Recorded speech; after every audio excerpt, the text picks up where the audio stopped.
What's up, guys? Welcome to WeeDnD, the pot positive live tabletop role-playing game show extravaganza.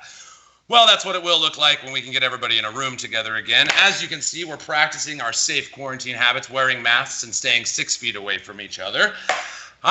This is our digital format for the show. So we are doing a prologue to Ganjaria, the world where magic finds its root in the mystical plant of the Feywild, GANJA. This is the story that will lead into our live adventure. So thank you for joining us. Firstly, we wanted to thank everybody for all your wonderful support this week. We got a lot of really encouraging messages and feedback and just tons of people reaching out. And it's so fantastic. It makes what we're doing even better. And I just want to thank you from the bottom of my heart for joining the community hub on Facebook or messaging me through all the various social medias that we're a part of, following us on Twitch and YouTube, and just really helping us make an early impression with the show.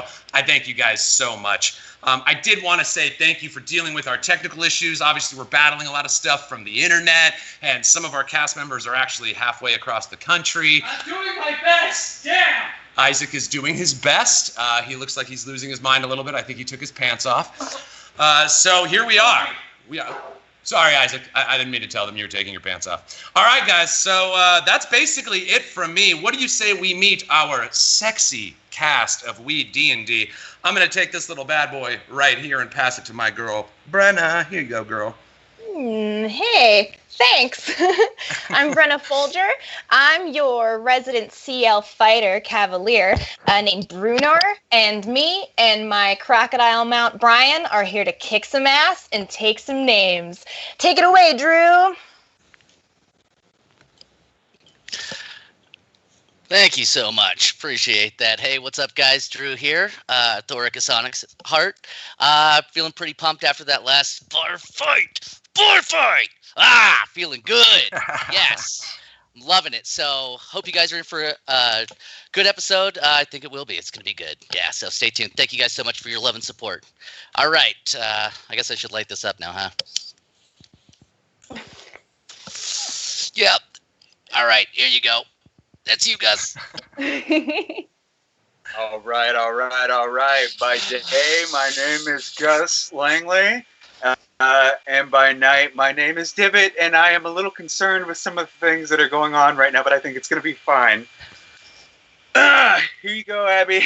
Oh, I'll take that. Heck yeah. All right. What up, buds? Abby Dandy here. Ooh, Tina Smoothhands is ready for this next chapter and ready to rain down her holy fire on her enemies. Let's get to it. Passing this off to you, Jake. What up, Abby? And hey, buds. Thank you so much. And thank you for the amazing response to our first episode. Jake Taylor back for session 2 as Rial Akravan, the arcane trickster rogue. I've got a turkey sandwich in my inventory, and I'm ready to party. Let's do it, boys and girls. Boom. All right, guys. Well, we have a little ritual here at WeeDnD before we start off an awesome sesh, and that is we take our lighters and we hold them high in the air. So everybody, lighters up. Let's play some D&D.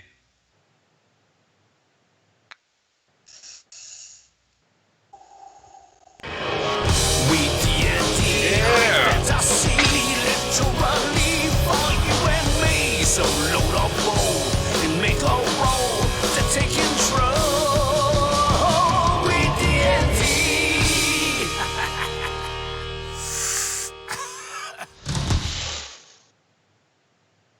All right, here we go, guys. Allow me to set the mood.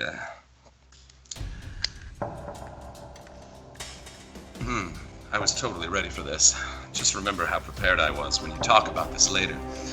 When last we left the Ferocious Five, they stood before the Gilded Ribbon Inn, where Tina Smoothhands wrote the final chapter to the life of her longtime childhood adversary, Tyrannius, of the criminal organization known only as the Syndicate. The Five made short work of the pack of malcontents in an impressive display of battle prowess led by the mighty Thoricus Onyxheart, and then proceeded to unwind over several rounds of drinks from the tacked kegs that rested nearby. As the malaise of brew and battle washed over them, their rest was interrupted by the piercing scream of a familiar voice.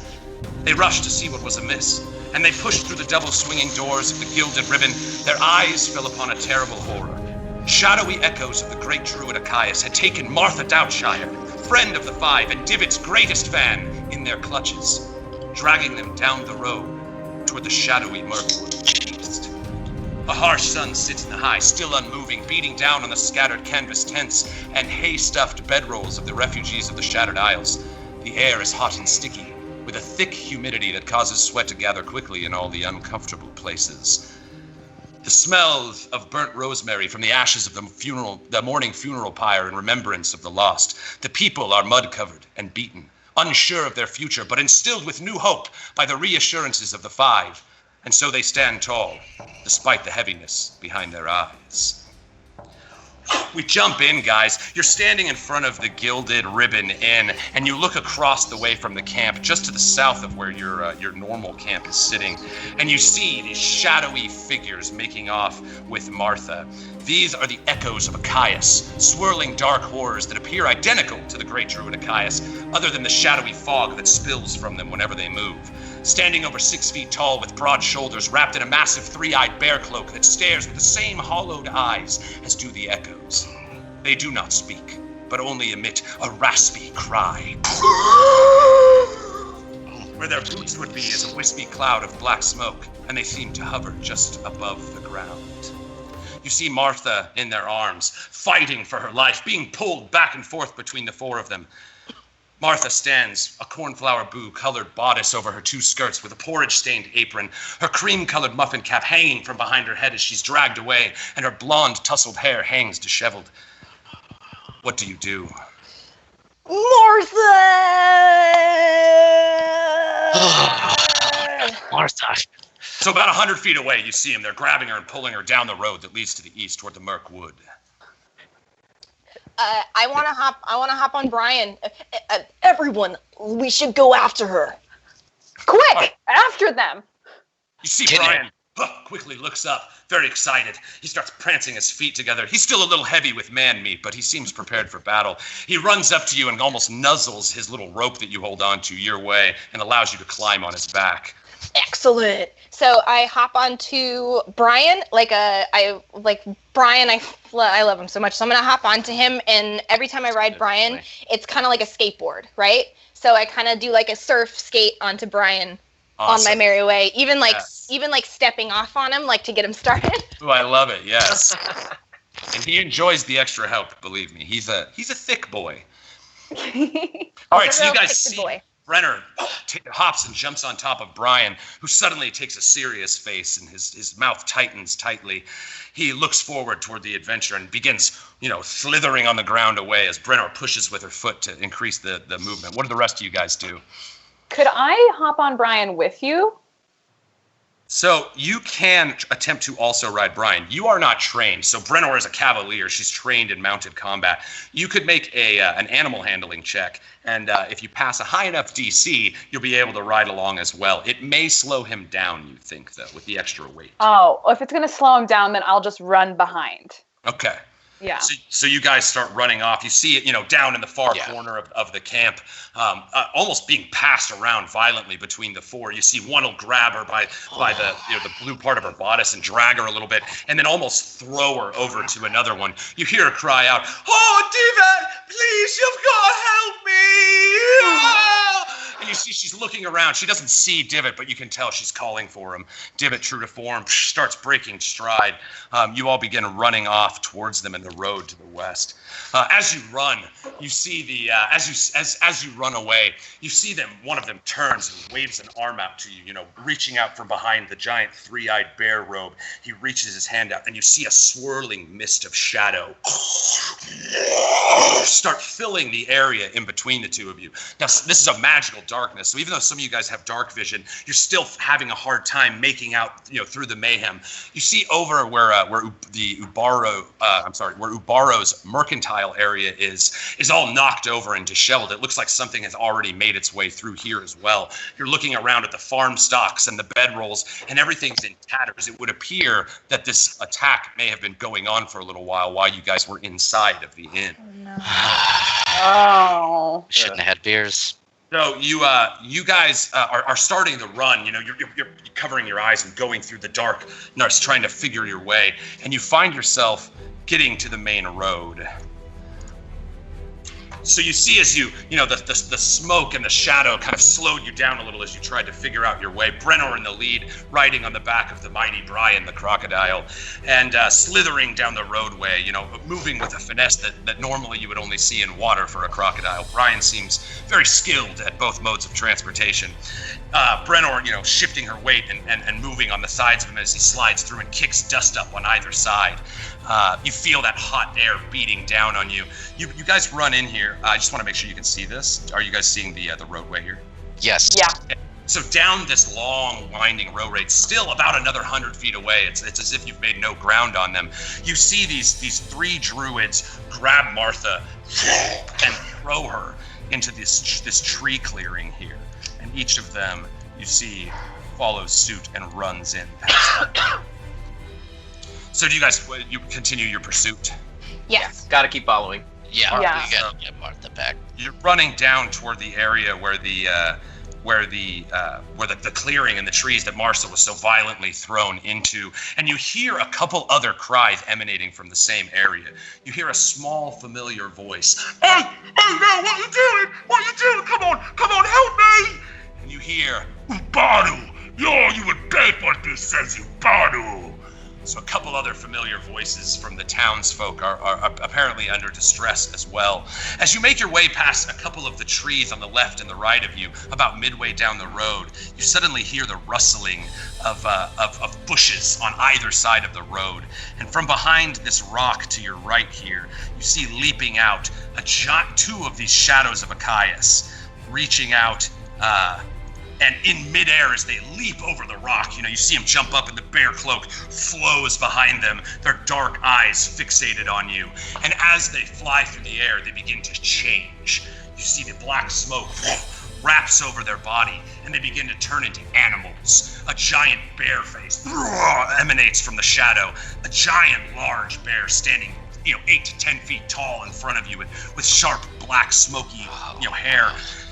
To his left, another one of the druids changes into the form of a wolf. Ooh! You see the smoke kind of peel off as this shadowy wolf stands before you. From the other side, on your left, you hear the sound of two more of these transformation shadow wisps coming from the shadows. They seem prepared for you.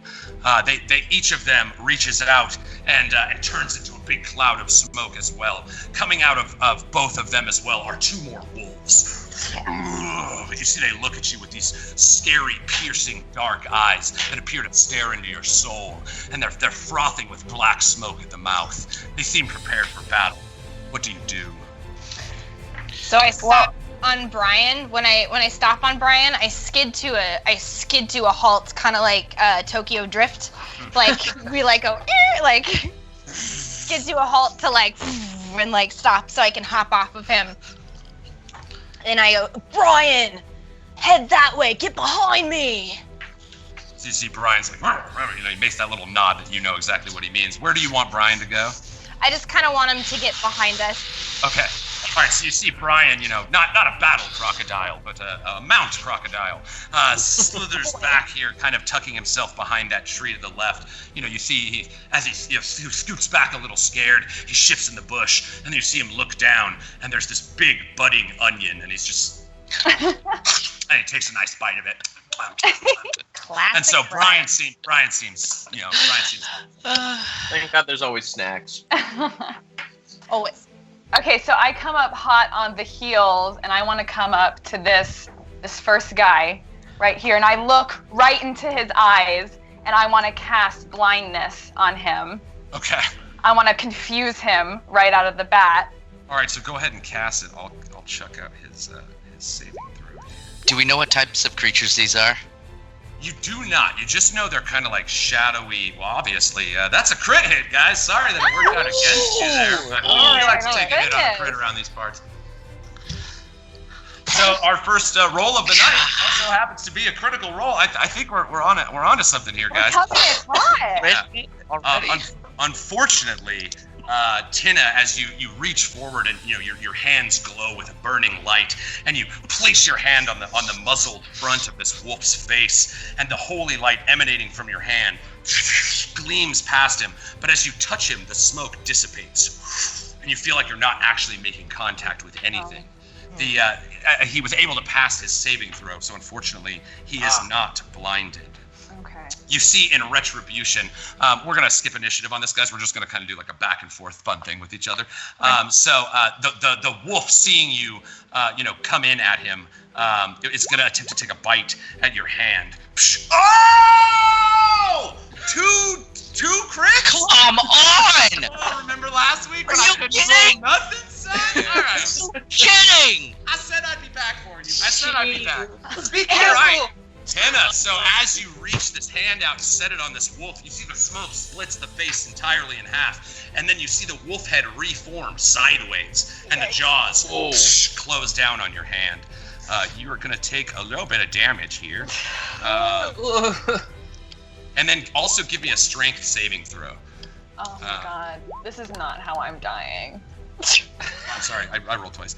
So you take 6 points of piercing damage as the shadowy teeth bite into your hand. They still feel a little ethereal, like they don't have a full solid mass, but they still manage to land true. You pass your strength saving throw. You see, as it grabs your hand, it tries to pull you to the ground and begin a wolf pack on you, basically. You see, you yank your hand away before it can, pull you down to the ground, and you manage to. But you did take 6 points of piercing damage. You see your hand, where the teeth marks were, small trails of blood are just slowly, rolling down your wrist, near where you hold your mace. So next to you is Rial. Rial, what do you want to do? Am I able to cast Minor Illusion? I want to try and make a fake bit of meat and toss it so the other two wolves are at least away while we deal with the first wolf and the bear. Okay, so you can attempt to do that, of course. If you do, they will get a saving throw to see if they believe in the illusion. And you also know that some things cannot be compelled by illusion, so you don't know if that would work or not, but you certainly are willing to try. Yeah, let's give it a shot, especially because this magic's pretty new to me, but I definitely, practice makes perfect, right? Yeah, absolutely, yes. God, I hope so. With a new magical power, you feel that energy that pools in the back of your mind that you're suddenly connected to. And you reach out your hand and think in your mind, you picture this, delicious piece of rotting meat, and you summon it into reality. Where do you want to put it? If I can put it, I don't know if you can see it when I highlight it, maybe down here in the bushes to the bottom right, just to give us a little more leeway if they do fall for it. Okay, so yes, you manage to manifest your spell. Delicious rotting meat. So these two wolves. Oh no, I rolled twice. So one succeeds and one fails. But as you manifest the illusion in front of you, you see, if you didn't know it was your own spell, you'd swear that there was just this nice tasty piece of meat on the side of the road. You cast the spell, and you see the two wolves seem unaffected by the illusion. These are not actual animals, but a form that these beings are manifesting. However, you do see from the corner of your eye Brian the crocodile. He snaps and looks at this rotting piece of meat down here to the bottom right, and he proceeds to run from outside the bush where he was safely kept toward this rotting meat. This beautiful morsel of meat that's sitting on the side of the road here, down by the bush. So Brian runs through the battlefield and past the two, snarling shadow wolves that are sitting in front of you. So unfortunately, your illusion did work. It just worked on the wrong guy. So you see Brian, and now putting himself in a little bit of danger, but a little bit farther away from the group as well, moves down toward those bushes on the bottom right of the road there. Brian! That backfired. All right, so the bear that's standing in front of you, Divot, you see he lets out a great cry, and he brings up this giant bear mitt, and he swings down at you with it. Getting a 13 AC? Nada. Nice. So you see come down at him, and you're very dexterous and fast. So you see as this big hulking bear claw, dripping with shadows, swings at you. You just duck underneath it, and he misses his way. Divot, what do you do? I'm gonna. All right, here's what I'm gonna do. I wear that hobgoblin belt buckle. I'm gonna use light on it to make it light up, and I'm like, you have no power here. Like I start like screaming about like, you do not want to mess with this. You don't know like this god. Like, and I'm just like totally trying to like convince them that this is their one shot to not get obliterated. Mm-hmm.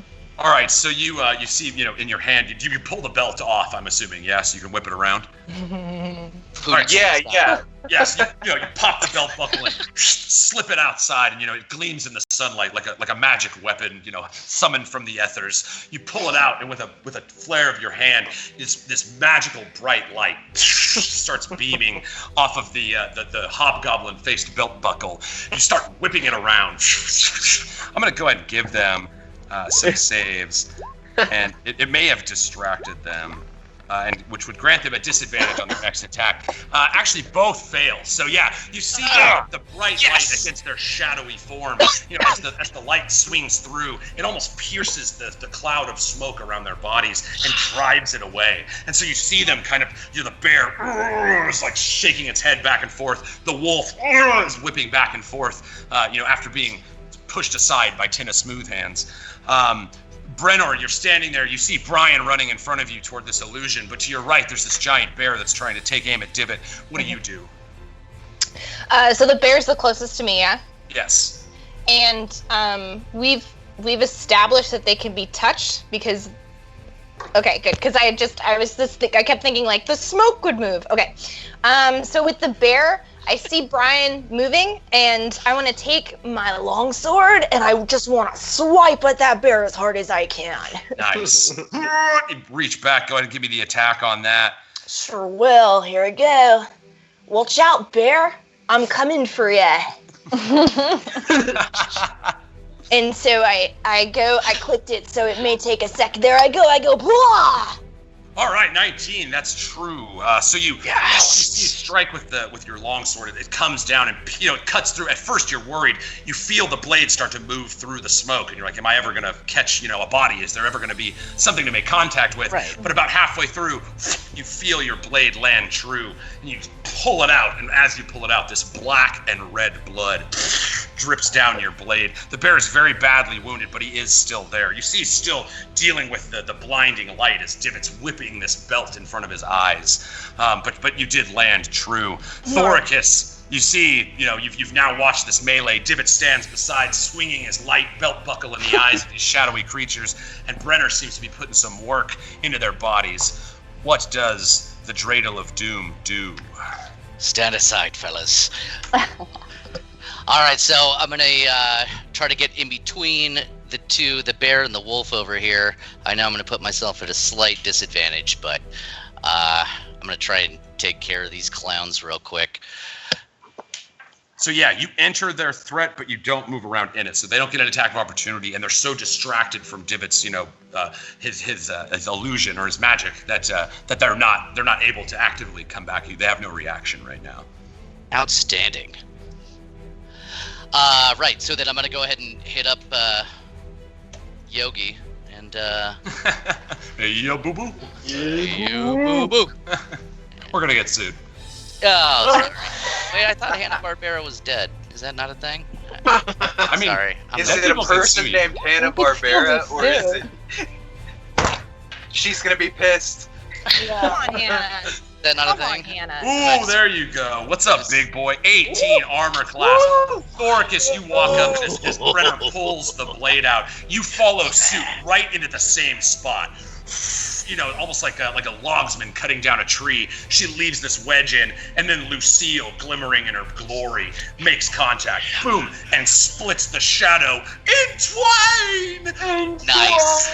Splits it in half, and you see the shadow as it disappears. That one is gone.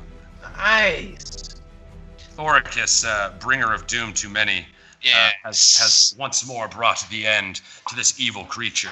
The other two wolves that Rial, you had tried to distract, you see them kind of taking gauge of what's happening. They look around a little nervously and sniff the air. Their heads turn. They sprint into the woods, following the other druids. So there we stand. You see the wolf that's down. Tina, you know the wolf that you attempted to blind is still kind of whirling in front of you. It's your turn. What would you like? Or did Rial? Rial didn't get to go. Rial, what do you do? I spell earlier. Am I able to take a shot at this? You did. I'm sorry. Yeah. Yes, that was my fault. I'm high. So yes, right? Tina, it is yours. It was the gas mask that did it. Maybe we didn't think about that. Oh man. So boom, Tina. Hi. Don't tell anybody. Or We'll we'll tell everybody. Right, I'll let man. you Break get high. fast. All right, there you go, Tina. So what would you like to do? So that druid is still right in front of me, right? Yes. Okay, As a wolf. So I've been in this position before. I've been knocked down and like attacked, and I do not want to die. So I'm gonna channel Tharizdun in this moment, and I'm gonna unleash my spiritual weapon. Dope. All right. What do you want the weapon to look like? It can be any weapon that you like. Just a badass flame. I want to melt this sucker. All right. So you see this burning gauntleted hand. You know the armored frame of Tharizdun. This giant gauntlet materializes. You start summoning holy energy. You guys feel a ripple of warmth almost emanate from Tina. You see as as she holds out her hand and this whirling fire begins to emit, this giant metallic glove comes out and then starts striking as if a great club. Go ahead and spiritual weapon. Yeah. Unfortunately, it comes down and it misses. So shadowy light, as it's distracted, it looks up and it blocks away. You're so focused on fighting these wrongs from your past that you almost overthink it. And by the time you actually bring the hammer down, the shadowy form rematerializes to the side and manages to avoid it. He takes his opportunity to come at you again. If I roll a third crit right now, guys, I'm going to retire from D&D and this show is over. All right. Well, 20 AC, though. That is a hit. This wolf hates you, Tina. You guys. You see the shadow form bite at you again. Oh, Tina Smoothhands, the damage sponge of the party. You take another 4 points of damage. Jeez. You see it bites into the leg plates of your armor. And it's again trying to throw you down to the ground. So give me a strength check, please. Oh no. Oh, give me a second. There we go. Come on. Oh, there you go.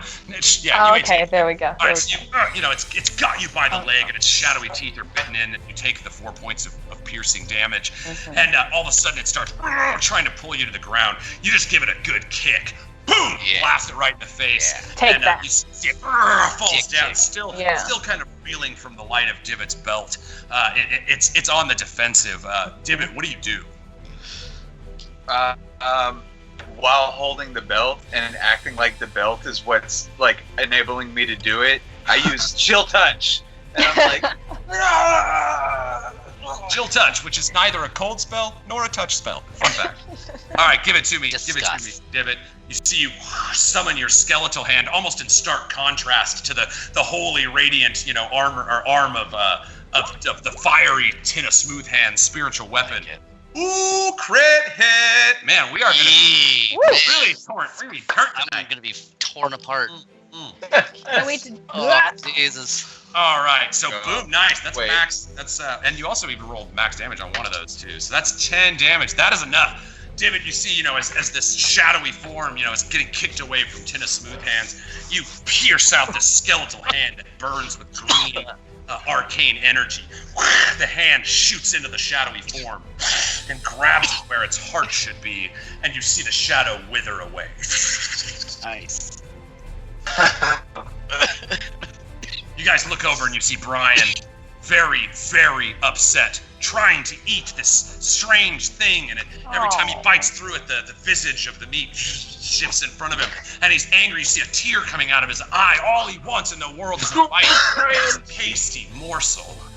You're the worst. I You're the absolute worst. I wanna pull out. I have that hobgoblin meat from forever ago. Yeah, you do. It probably smells great. I know, right? He's gonna love it. So I look at Rial and I go, "Don't worry, I got it." I mean, don't worry, I got it. And I pull into my many sacks. I have so many, and I pull out the hobgoblin meat, and I go, Bryman! And he looks over, and he's like, and he's got the one big tear, the big crocodile tears, and I go, not today, buddy. Here you go. And I throw it, and he See it yeah. soaring through the air in slow motion like two lovers in a grass field. As One it goes goal through the says he misses it. rotting flesh and old blood and materials are dripping off of this thing in the sky. But to him, it's the greatest gift he's ever been granted. He opens his mouth really wide, the widest you may have ever seen, and the hobgoblin meat lands right on his tongue, snapping down. And you see as he noshes away, a very happy Brian the crocodile. That's a good boy. You hear echoing through the trees to the side of you, around the corner where the others went. Okay, let's well, hold on. Tina, do you need to heal? Yeah, I do. Let me heal myself. I'm gonna do a little cure wounds. All right, so you see Tina, always the first to rush in, doesn't even seem to take care with healing herself. She simply reaches up. You see the orange glowing flame of that holy light you've seen her heal with many times before. And as she gets up and just begins rushing toward the trees, she plants one on her chest. You have to teach me that. Sometime we'll talk about it. We need to go get these people. Tina, you are healed 3 points. Martha. Perfect. The rolls are working out in my favor tonight, guys. So just remember. Yeah, I'm kind of scared about that. Yeah. Last week I couldn't roll over like an 8, except when I almost killed Tina. I'm very sorry, Tina. I did not mean to almost kill you. It happens a lot. Again, yeah, I should say again. All right, so you guys in hot pursuit. Tina, is that all you want to do as far as healing? You're good there? Yeah, I'm feeling okay. Okay, so let me Chasing after these guys, right? He says. Yes. Okay. Well, I believe that they are most likely undead of some sort, or some sort of evil. So maybe if you have some sort of guiding light, Days of Oz type of magic power that you can use to, like that. Yeah, thank you, Gus. That's beautiful.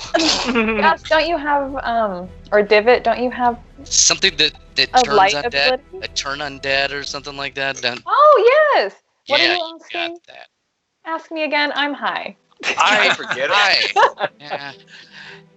All right. No, I'm just saying. I don't have when a spell you or get anything there, maybe that you does can it. make them go away or something. Oh yes, I have that ability. Yes. Hi, I'm Bruno. Oh yeah. Yeah, don't listen. Yeah, it's Brenner. And don't. Brenner. Rainer. Oh, you hear crying through the trees. Another familiar voice, that of Ubaru, your friend in the Merchants Guild. Anyway, Yo, yeah. We gotta Wanna hop split on- up. We have to say Martha and Ubaru. We do. We absolutely do. And whoever I thought that they other were in the guy same was. place. They're kind of in the same place, Yeah. but it sounds like they're That separate. would be better. Yeah. I'm Okay, well hoping then that they're in the same place now. maybe we don't split up then. Let's just Are they go in the that same- way. How about we just find out? You guys are running, around that little corner, and you see the twisted trees of the Mirkwood that loom heavy before you. The branches of the gray-green trees seem to reach out, its branches resembling skeletal fingertips that seek to slow your progress. The smell of damp old bogs permeates the air and chokes you in the nostrils. The air is cold on your skin, a hollow cold, like a feeling of death that lingers all around you. The blue-green waters of the rivers and streams weave quietly through the trees, carrying debris of old dead trees and moss in their waters. The Mirkwood feels like an old cemetery, and not even the cries of birds or wildlife can be heard. It is a place of great sorrow and darkness. This place sucks. Yeah, this is pretty. So dark. So and you guys sorrowful. run through the first, thicket of trees as again, you can feel this like shadowy presence around you, and you almost swear that as you brush past the trees, they try to grab at your body and pull you in. You're knocking branches away, and you finally come to this clearing, and you see this picture. Again, I just want to make sure. Can you guys see this?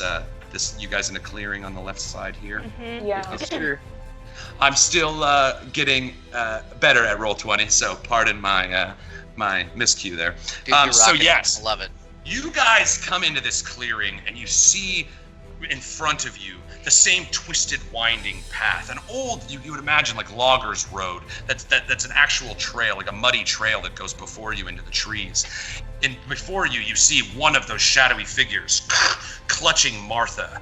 She cries out, "Diva, help me, please!" To your left, you look up and there's a rocky crevice and hill that goes up with really loose gravel, and you see gravel rocks trickling down from somebody moving up them. You look up to the left and you see another shadowy figure dragging the body of Ubaru. You see he cries out, "Oh, the five! Help Martha! Help her, help Martha!" And then from the south, toward a river, you see a small child, the same child that you saw thrown out of the Gilded Ribbon Inn before your battle with Tyrrhenius. Dark, shaggy hair, piercing features, with sharp elven ears. He has a very innocent face, and he cries out, "Help me, please! Help!" So you're looking around, and you have your options before you. You have the shadow taking Martha in front of you. You have a shadow pulling Ubaru up this mountain trail to your left that rides along this moss-covered and viney rocky wall. And then to your south, leading to a small river, you see another shadowy figure dragging away this little boy, and his feet drag on the ground as he's kicking. I have a question. Yes. What's the range on my turn undead ability? So, 60. I believe it's something like 60 feet. I think 60. You can, if you look on, you can even just cast the ability right now, and we can look at the tooltip. Let's do it. But I just want to kind of explain the way that this map is scaled. So each Yeah. of you that has 30 feet on this map, you'll move a full. You will get 3 squares of movement for your move, and then another 3 for your action. So if you want to move 6 spaces, you can, or you can move 3 spaces with your move and do an action. That's how this is going to work. We're actually going to have everybody roll into initiative. Okay. So remember to select your token. Let me bring up the turn order. There we go. And select your token and then hit the initiative tracker on your character sheet. This is going to determine who goes when.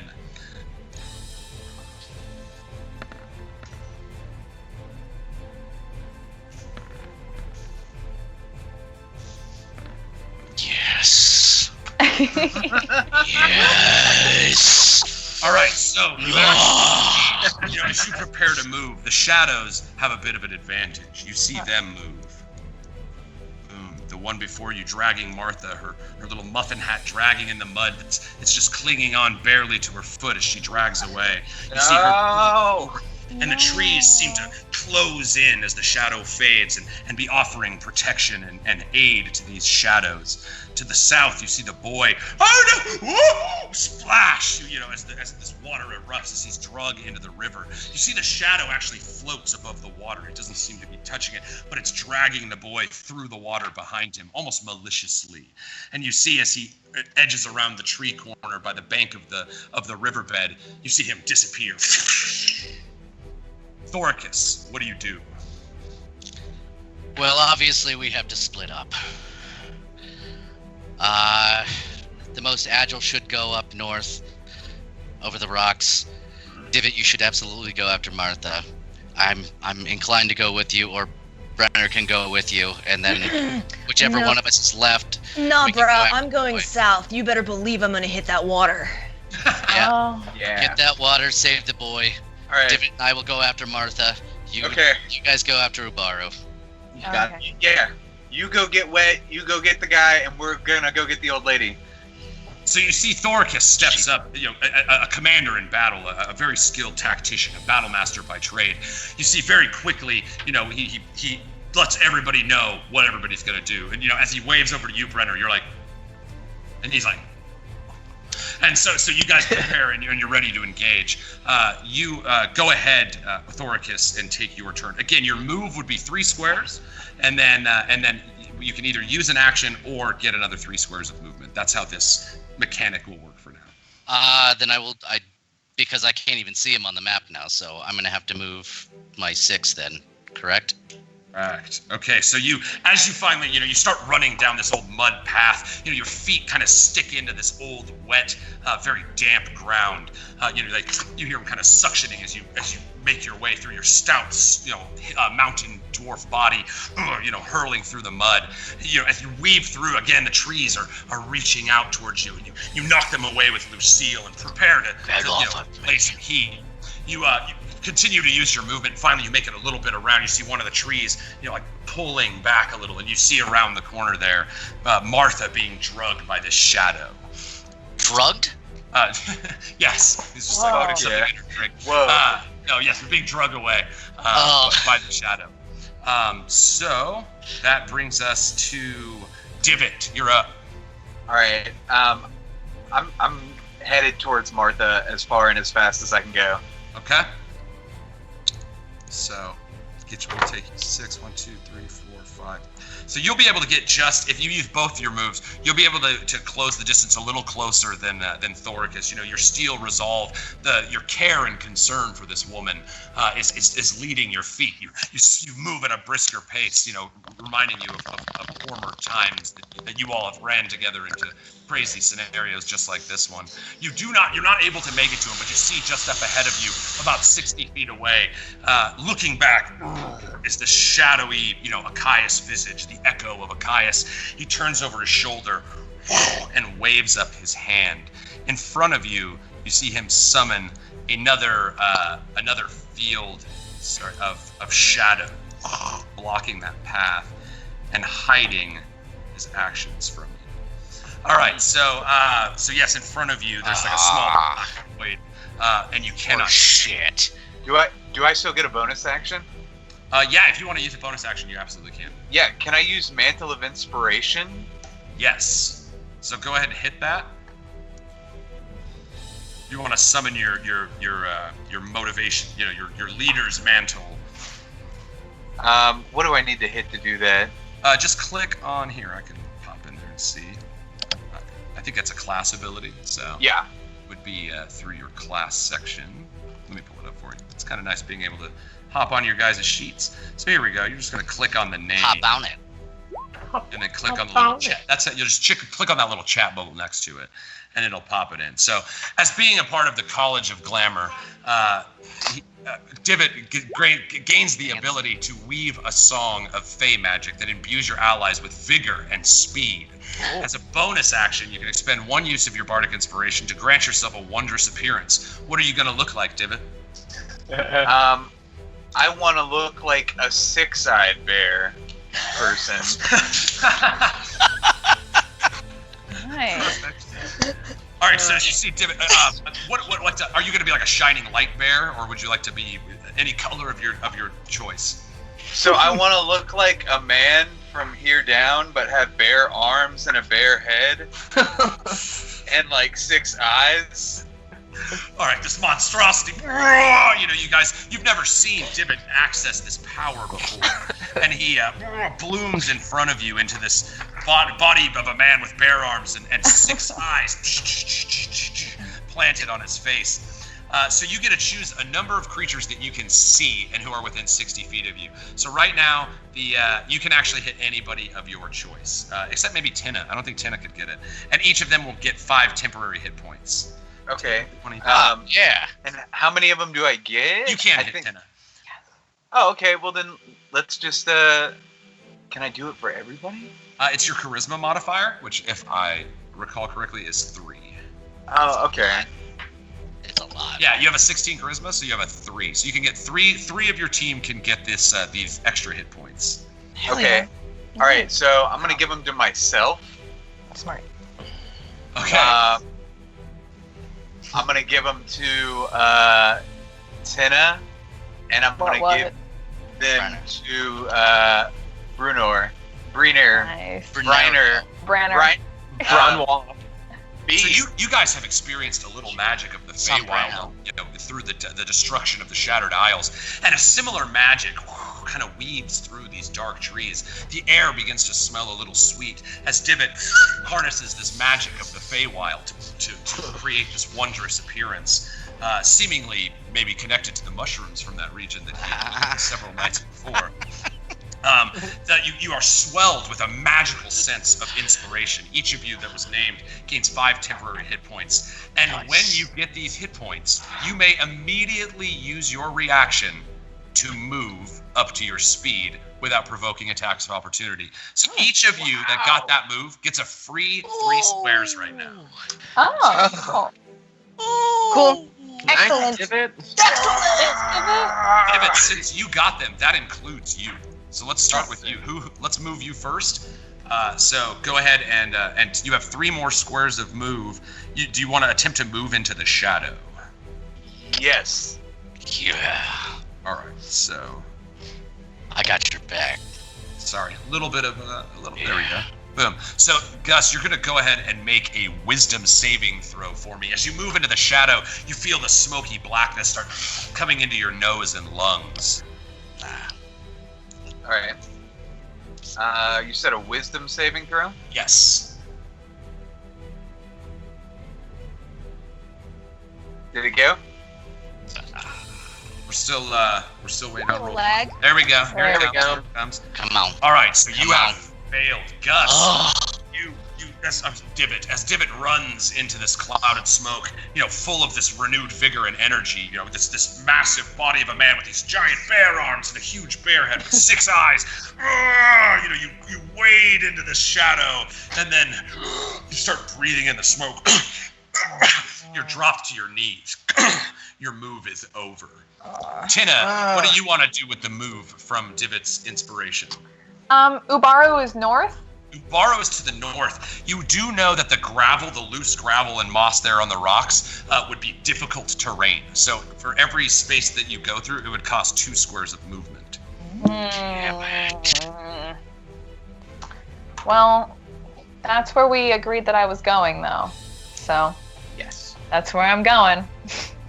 All right, so do you, if you want, you can go and give me like an athletics check.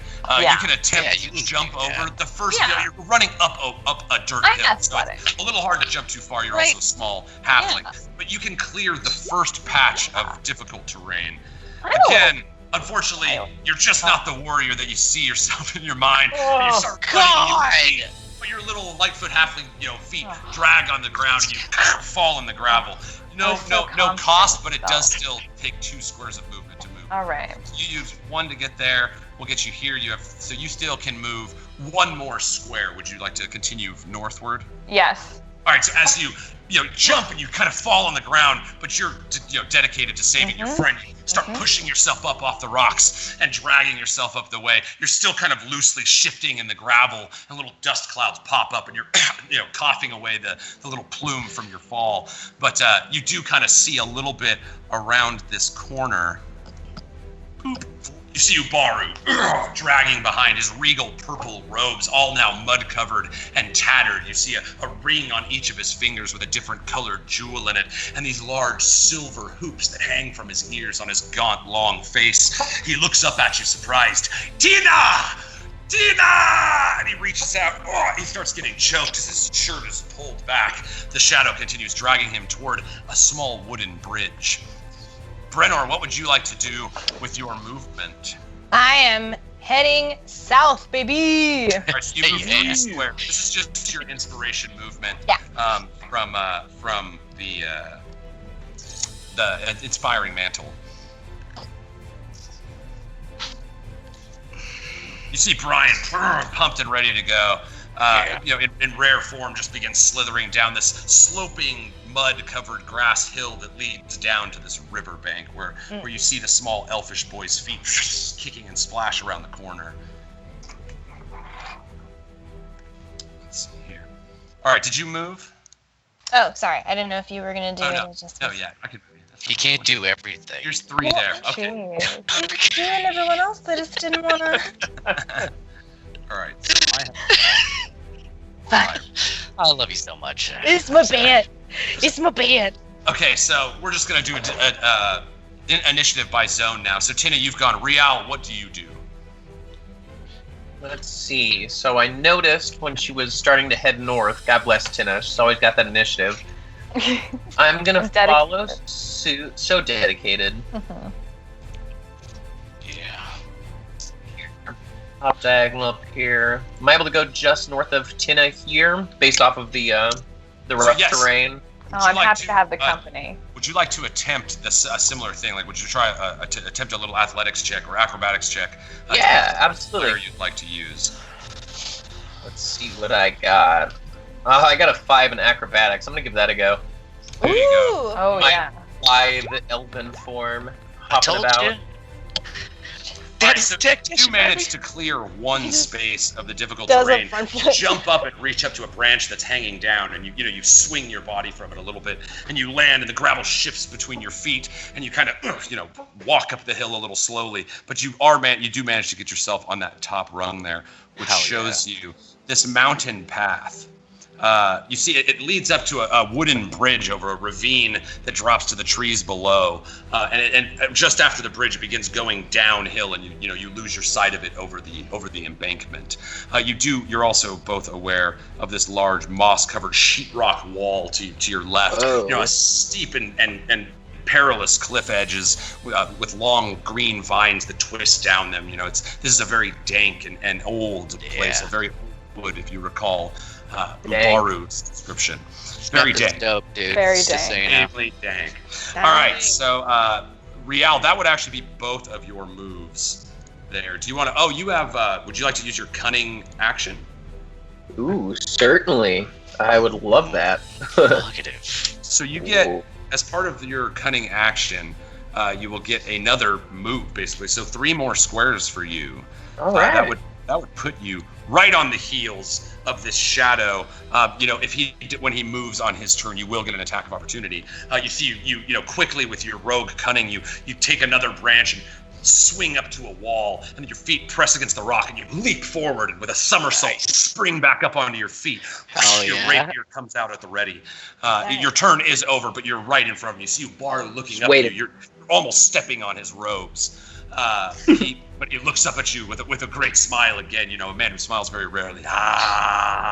His hero has come, and he's probably happy that Divot's not here because he's still mad about that lightning action. All right, so Brenor, you are up. Hell yeah. So I hopped on to Brian, and I was, we're heading south, and I'm just gonna keep going, and I'm gonna hop in that dang old water, because that's my shit as a sea elf. I'm going that way. Mm-hmm. All right, so yes, Brenor, always excited to have an opportunity to get wet again. You've spent a little. We all trying to get wet. You've spent so much time on the land recently. You haven't been by your ship in days. A very strange shift to the life of Brenor the Sea Serpent. You quickly, position your weight under the front of Brian's shoulders so that you're almost leaning forward on the front of him. Your hand down, almost doing the dope Marvel pose, just on the front of Brian as he slithers into the water. Now, both of you, because you are so adept at water travel, even though the tide is going against you, you will move 4 squares, Brenor. That's how movement will work, Brian.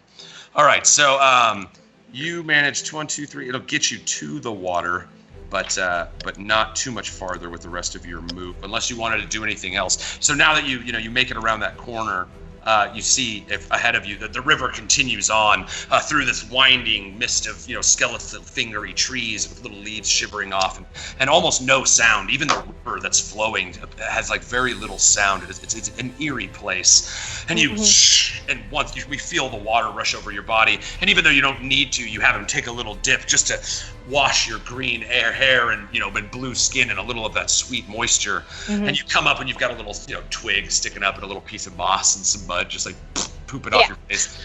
But you are in the water, and you see up ahead of you, probably about 40 feet in you, the shadow, his body continues looking one direction, and you're looking at the back of him, and then you see his face form through his head, and even though his body continues forward, he looks directly at you.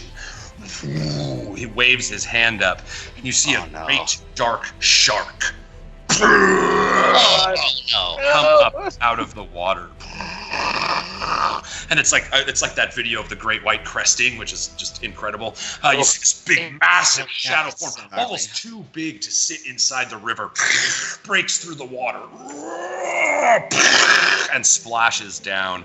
It's just an obstacle. It's not a creature that you're fighting. So you will, in order to go through that space, there will be a saving throw involved. But so just to prep you for that. Unless you wanted to, did you want to use any of your other abilities or anything, or are you good right there? I am good right here for right now. Yeah, because I'm not close enough to do other stuff. I'm gonna wait right here. Yeah. And then Tina, I'm gonna move you one more space because I forgot to give you the space from. Oh, okay, yeah. There you go. So you will be there. All right. So you guys have all gone, and now the echoes continue their flee. You see, they're not really interested in fighting you. They seem to be fleeing towards somewhere. And they seem to be obstructing you along the way, but that's about it. We'll start at the top here. Let me drag. There you go. With the shadowy figure that's holding Ubaru. You see him turn around, and as he raises his arm, Rial, as his body moves away, you get an attack of opportunity. So you see his arm reach up, and go ahead, make your attack. All right. Come on, buddy. This is a rare melee opportunity, so let's take my... Hit him. It feels so good. It feels so good. Get him. Hit him. Feel Thorkiss. I can feel his pride, even though he's another trail away. Some of that. 12, that's it. Just so you guys know, these guys have an 11 AC, so in the future. So a 12. Oh, my guy! Land true. You see the hand reach up, and he starts summoning this shadow, similar to what the others have seen. This swirling pool of shadow in front of you, and your rapier, stabs right into the hand. And he pulls away from you, and the shadow kind of lingers on your blade for a moment as he wisps away, and he does continue his move. It's dragging Ubaru behind him the entire way. You see him just as the feet of Ubaru begin sliding down the back of the hill and out of your sight. You see as Ubaru's feet drag across this wooden bridge, great dust plumes pop up with each tapping of his foot. His feet continue to drag, and you see him kick up and slide down the backside of the hill. Through the swirl of shadow, you guys are not, Thorkiss and Divot are unable to see the actions of the druid before you. And so he continues to move in manners unseen. And then the last one, the one with the boy, you see, after he's summoned this great giant black shark, he takes the boy, and all of a sudden you hear him, it's underwater. Oh, come on. You just see this almost like a shark fin of black smoke piercing through the blue-green mossy waters of the rivers of the Mirkwood, and suddenly you see little bubbles of air coming up as the child is losing the fight. From your south, Drew, through a clearing of trees. I was just gonna say, it looks like there's a path there. Yeah, there's a tree that's. I'm sorry, I didn't outline it well enough, but there is a little tree here that's blocking it. But from behind this tree, you hear a rustling of smoke again. A smoke tornado that's spiraling its way at you with the face of a shadow Achaius. The burning black eyes just shoots from the south. Land and attempting to just blast you with shadow energy. Sorry. Bring it. Not shadow energy. It's that shadow. It's that big shadow energy. It's all right. I'm gonna get hurt pretty good, I think. That BSE. Yeah. You've been placing the hurt so much. It's about time. And Brandon did say he was what coming goes around for me. comes around. All right, so it is a 15 armor class. Does that hit Thorkiss? Not today, Satan. All right, so yeah, you see it swinging at you. You turn around and bring up Lucille. The shadowy ethers just go off on either side. The face is gone. The shadow energy dissipates. What the? Some kind of something to slow you down. Ugh. That one is done. They are all done. So we will resume with our mountain chase, and we'll just go top to. I know. Let's keep it where we were at. I changed my mind just like that. We are gonna go with the Thoricus and Divot, and following Martha, chase at the center there. What do you guys want to do? Martha. Okay, so to the south there, that is blocked by trees, but there's no one down there anymore. Correct? Correct. Yeah, I mean, you don't know. You're not behind that tree. Like, there could be stuff back there, but you don't see anything through the little tree clearing in front of you. The thing that did come from the south has dissipated and doesn't seem to be offering you threat any longer. Up to your left, you can kind of see the ravine where the wooden bridge that Rial and Tina are nearing is above you. And, you can see underneath there, it looks like there's, like, some boxes and crates. Right. Like maybe some smuggler or supplier was, like, keeping some boxes here for some reason. Right. Yeah, no, I saw that. And it's tempting, but, we're trying to save people. So, man, so we can't go forward, or we just can't see forward? So yes, so it's an obstacle. So you will have a saving throw if you're trying to move through it. And if it stops you, you lose that half of your movement. So you would lose 3 squares of movement. Okay, then let's try and go for that, because I don't know if there's a path to the south or not. I think that there might be, but that's true. I still gotta go through those trees anyway. So you see that through the little fog of shadow, you see the giant visage of Divot. This large man, obviously a little taller than he usually is, strangely, standing in front of you with the bare arms, the giant bare head, and you try to use his body to make your way through the shadows. Go ahead and make a wisdom saving throw.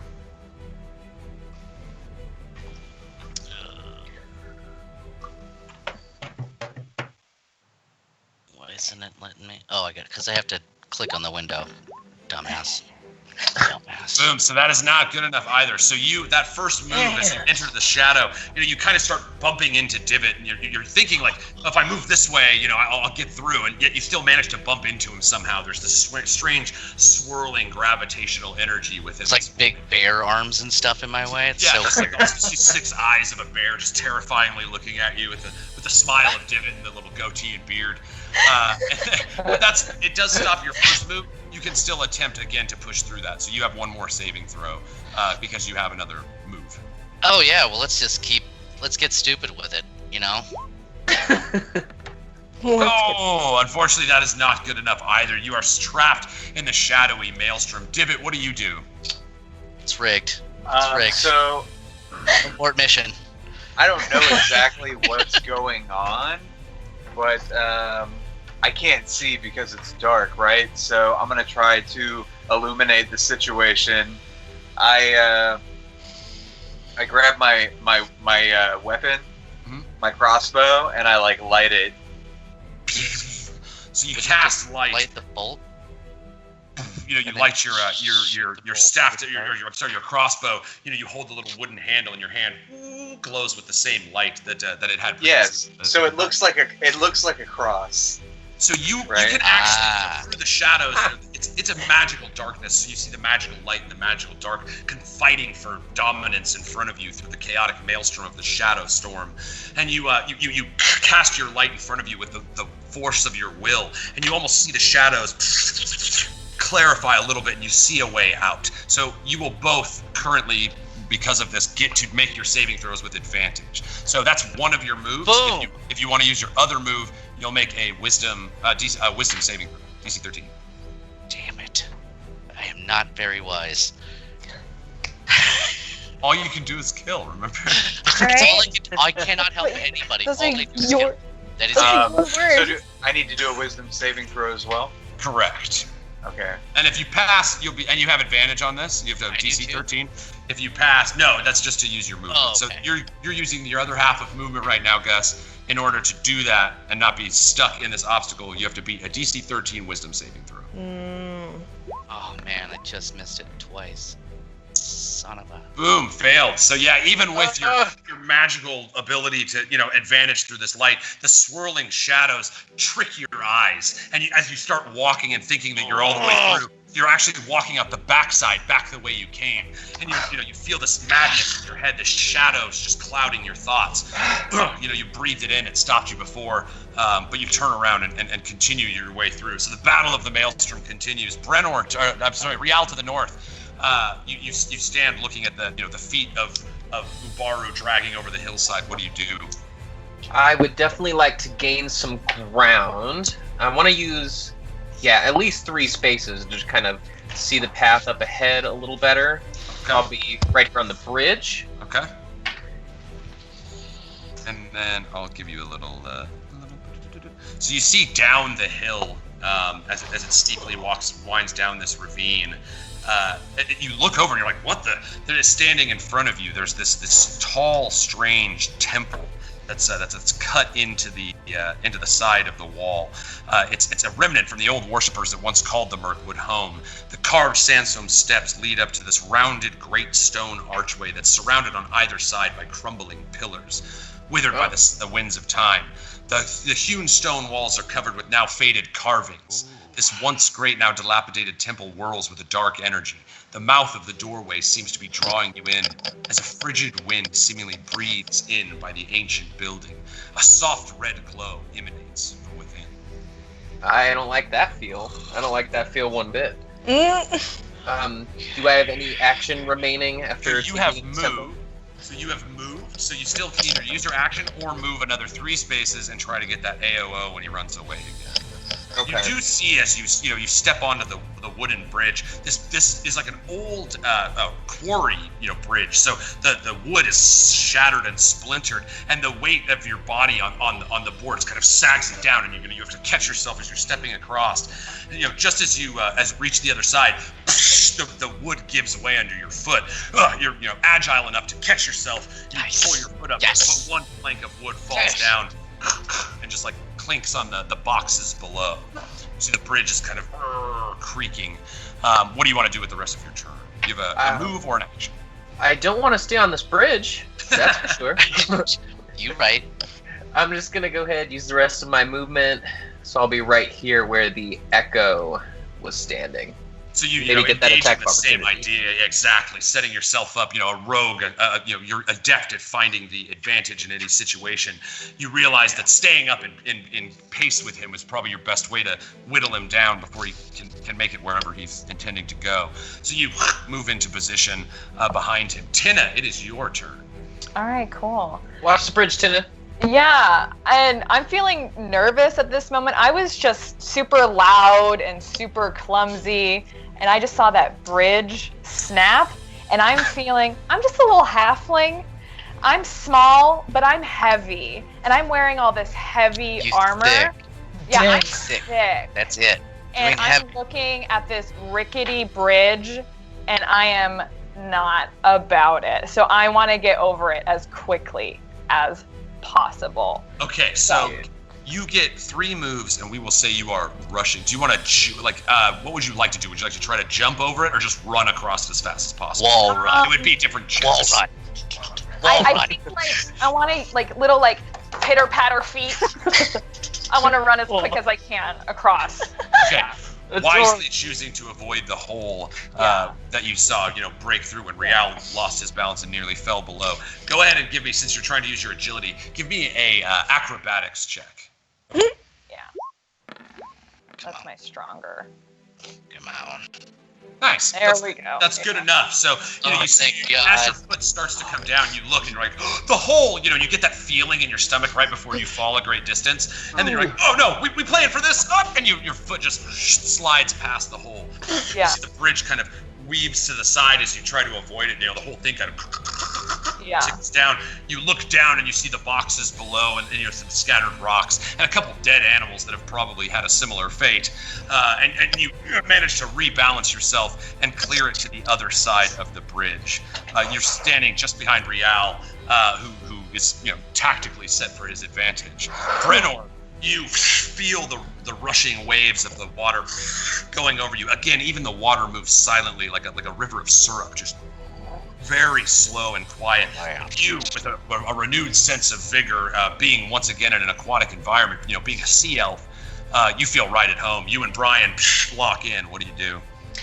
I'm gonna try to blast through that shark. I just want to keep going after that that three-eyed motherfucker. Nice. Yeah. All right, so go ahead and give me an athletics check. So you reach your sword out, you kind of grab the nose of Brian and lean forward, kind of trying to pierce your way directly through this giant shadowy shark that sits in the waters before you. Yeah, I'm gonna take my shield and kind of put it back on my back, and I'm gonna have my sword ready, and I'm ready to just kick some. Wow!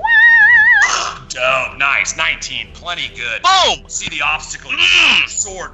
After having fought one of these before, like what of their magic is shadow and what is the real stuff. And you, with precision, your cavalier battle training, charging at the front of your mount like a knight with a lance on a horse. You pierce through the water, slicing the shadowy figure in half, and continue moving unabated.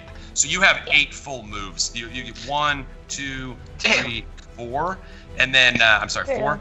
And then you can either use an action right there or use the rest of your move to go 4 more spaces. So I have a question. Are there any animals or anything in the river? Is there any fish or anything? The Get it, Aquaman. seems terrifyingly devoid of life. Okay, You I don't didn't even know. hear birds chirping in the trees, and usually when you dip your ears under the water, your sensitive elf ears usually pick up the humming and the whistles of all the various little animals, and even still you hear nothing. It's creepy. Ew. Oh. Okay, I gotcha. Okay, cool. So I was able to pierce through that shark. I want to try to get the druid. I want to try to get to him before he gets away and save this boy. Okay, so since you're using your other action, your move, you wouldn't be able to do anything, but you will basically be on top of him. That's what I want to do. Yeah. I want to be in hot pursuit. I want to help that boy. Perfect. So yeah, you see, the little shadowy sharks that are sticking up. The kid is still underwater. You're making your way toward them, and you come up just behind them. You're still kind of standing on the shoulders and the nose of Brian. Mm-hmm. You guys have figured out this chemistry when you move through the water together, and it's perfect in its execution. You feeling at home in your environment.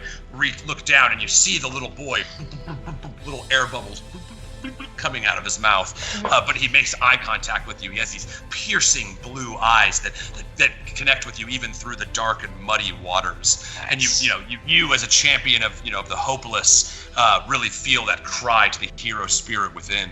Yeah, I'm coming for him. Boom. I'm coming for you.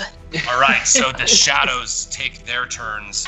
The Rial, you see in front of you the shadow again, almost looking nervous for like a shadow creature, shuffles over his left shoulder and tries dragging Ubaru away down the hill. Go ahead and give me an attack of opportunity. All right. Your rapier at the ready. Had some pretty good luck last time. Let's see if lightning can strike twice. Crit! Yo! What? Come on! That's Thorcus numbers right there, baby. 18 damage. Woo! Love it. Woo! Oh. That's like Mama used to make. All right, so boom, you see him start moving away, and the tip of your rapier kind of gleams in the sun. The sunlight, the sun still frozen, has not moved in the days that you've journeyed since the fall of the Shattered Isles. You see this beam of sunlight, bing, glimmers off the tip, and you take this light and jab it right into the shadow. You see it swirl away and disperse. Ubaru drops on the ground, looks up at you, and again smiles. Rial, the Shadow Piercer. Ooh. Damn. Can I use that? I like that. Tina, what do you do? Well, there's no more. I'm sorry, it's not your guys' turn. I'm wrong. It's the weed, guys. It's the weed. So here we go. So the shadows over here, the ones you guys don't know what they're doing, they are doing stuff though. Boom. And then Brenor in front of you, with the shadow, with the little boy, about 5 feet underwater, losing his breath quickly. You see the shadow continues to try to run away. You get an attack of opportunity on him. I'm gonna do it. You use your reaction to hit him as he tries to flee your threat zone. Yeah. It's just longsword, correct? Yes. And you said you put your Two-handed. sword on your back? Or your Yeah, shield on your back? So I it's put my two-handed. shield on my back, so I'm gonna hit him with that two-handed business. Use Yeah. biz. I go. Deuce. I mean, No. I Boom, did my- 16 AC. That's good enough, girl. Bang. Yes. All right, boom, 3 damage. Whoosh, you know, you pierce into the water in front of you. You know, seeing between the dry areas and the wet areas is no problem for you. A film over your eyes quickly coats you and you know, protects your eyes as you shift into the water. And you see the shadowy form in front of you. You manage to strike it in the back. It's not enough to kill him, but he does have to make a strength saving throw to see if he can hang on to the boy. Yes. He does succeed. Oh, So damn you it. see him, you know, as he drops his shadowy hand, like the shadow in the water, still moving like in air, you know, kind of forms around and snatches the boy again. You see it grabs him by the ankle, and his black waving hair flows in the water and starts dragging him away in front of you. Now, he does not move as quickly as you do. But you see as he approaches this rock obstacle in the middle of the river, this great old rock that sits out in the middle, having no concern for the life of the boy, he goes directly over it. So you see the ankle of the boy get pulled above water just as his body is dragged across the top of these piercing rocks. Jeez. Oh, and he's crying out. Aw. Makes it onto the other side, whoosh, back into the water. And just around the shadowy corner here, away from where you can see. That is the end of the Echo's turns. Rial. Oh no, I'm sorry, Dibbit and Thoricus, in your battle with the shadow, what do you do? Man. Well, jeez, I mean, we kind of got screwed. We can't get through. You know what? I'm going through. I am going through. I don't care. I'm The light hard-headed is as hell. still there. The light is still there from Divot's crossbow, and it's granting you advantage on seeing your way through. Oh, I And love you're it. tricked by this again. You know, you bat the shadows away. God, I hope not. Because Daddy has Nice, perfect. That's good enough. You Nice. finally I'll just take it. grab a shadow and push it You out can of the do it. way. Start haunching yourself forward. So now that the area is revealed, only you see this, Divot. You're still in the shadows. You see there are 2 paths that unfold before you. Both of them the same kind of muddy travel packs, probably from loggers long ago, or people going to and from through the Mirkwood when cities were more active in these regions. But which way would you like to go, Thoricus? God, I don't know. Damn. Which I don't know which way our guy went. Correct. Leaving no. I mean, if you want to give me a perception check to just look around and see in the mud, perhaps by dragging Martha, maybe she left some some tracks in the mud. I like the way you think. Clever. I Maybe like the there's way some you think. pints Galaxy or some brain. Hold on, another check for that. sweet meat. Boom, 21 perception. You do notice. You see that, as opposed to the other mud prints and stuff that have been washed over from heavy rains and mudslides down these areas, there's a pretty distinct hook of like dragging feet prints that scoot around to the right here, and then back around Outstanding. another corner. All right, yep, I'm going that way. All right, so you get 6 squares. 1, 2, 3, 4, 5, 6. I like to sing. Boom! There we go. So you see in front of you, just as about 90 feet away, there's a small riverbank in clearing on the right there. You see some seagrass and I'm sorry, not seagrass, but like river plant life and watery Reeds and stuff like that. Yeah. to the right there that opens up. You do not see the shadow. Son of a bitch. Divot, what would you like to do? I suppose I need to power through and try to follow him. All right, so give me a wisdom save. You have advantage Yeah. still because of your awesome glowing crossbow. That's good enough, bro. You see, enough. Thoricus clear the way in front of you, and you kind of follow suit. You're still holding onto this, its crazy visage as you clear your way through the shadows at last. Which way would you like to go? Do I need to do a perception check to be able to follow him? No, Thoricus being heavy and squat leaves some pretty clear footprints in the mud. You see, it looks like, it's like he's got to suck him up out of the ground every few steps. It's very clear. If you know one thing, you know which way Thoricus went. He went to the right. All right. Thoricus Yeah, and then I I- aren't very stealthy. Yeah. Yeah. Thick bitches. We Yeah. thick. Yeah. We thick. So do you We want to thick. go the way he went? Yeah, I looked down the path to the left, and it's super scary. And I looked down the path to the right, and I'm like, well, I better go make sure he's safe. Yeah, that's Yes, still putting on the Thank you. hero's visage that, Dibbit, the traveling bard, is well known as a folk hero in these parts. You put on your thing and then go the other way and safely behind Thoricus. 3, 4. Oop, I just made you big.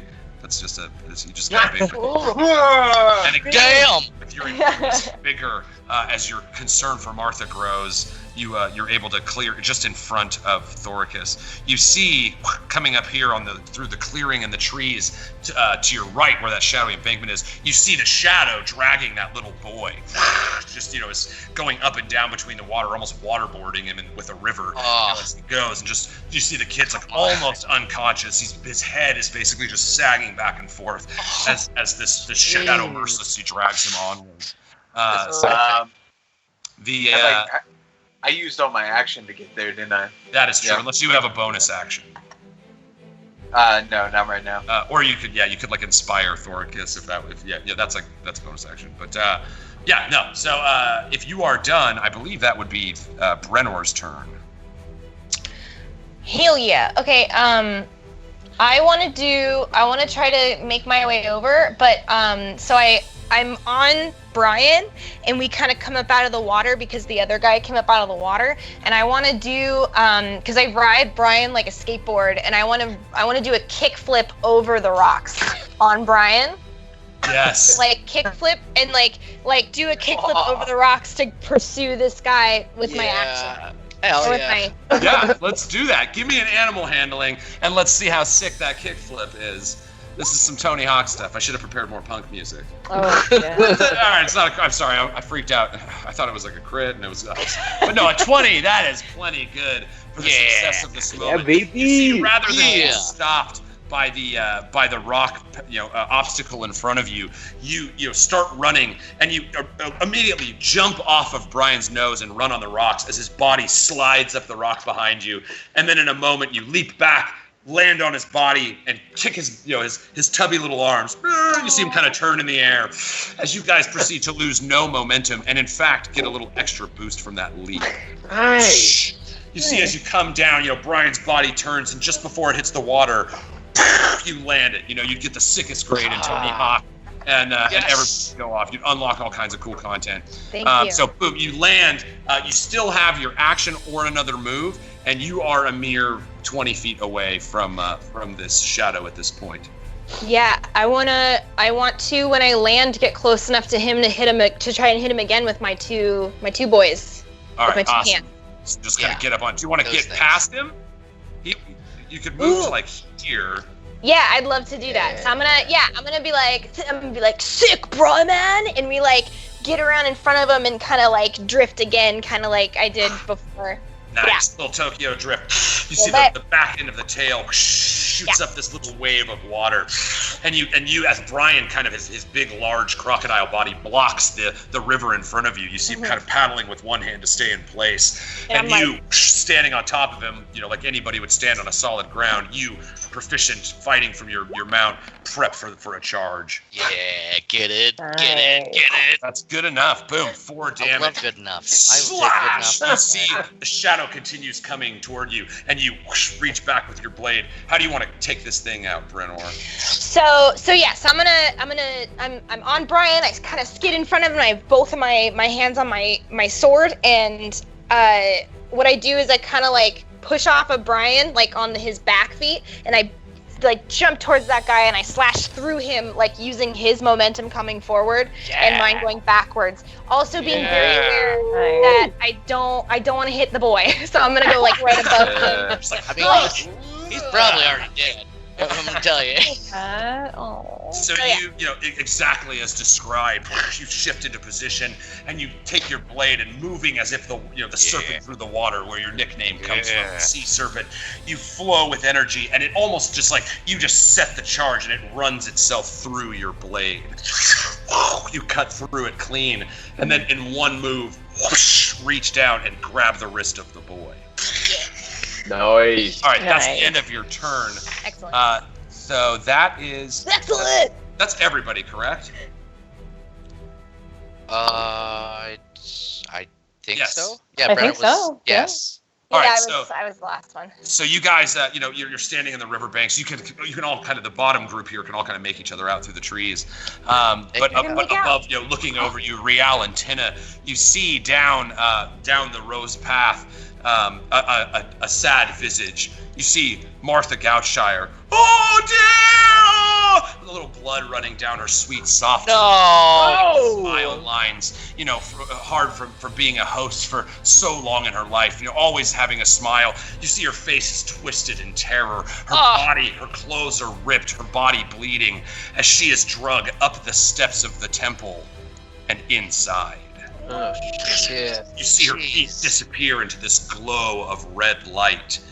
And that is where we'll pick up after our break. Thanks, guys. We'll be back. Come on. Oh, look, I gotta go to the bathroom. I think everybody's really excited to go to the bathroom. We'll see you in a little bit. All right. And to be back. Ah.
Welcome back to WeeDnD. When we last left our group of adventurers, the Ferocious Five had just ended a perilous chase with the shadowy echoes of the Great Druid Achaius. Unfortunately, they were not able to save their dear friend, Martha, from being drugged within the temple. They now stand outside that temple. Ubaru, mud-covered and soaked, worn out and weary from being drugged behind in the long chase, looks up at you and whispers, This is the temple of Erastul. A dark place. A terrifying ritual altar. I will not go in. You see, he kind of braces back down and laying on the ground. His gaunt, long, and drawn face, soft and weary. You see laying next to him the boy, the young elven child, who had been dragged through the water in the chase. A peasant boy wearing little more than a worn brown tunic and brown breeches with a little rope cinch belt. He doesn't even have any shoes. His short, shaggy black hair and sharp features are striking even in his sense of weariness in the moment.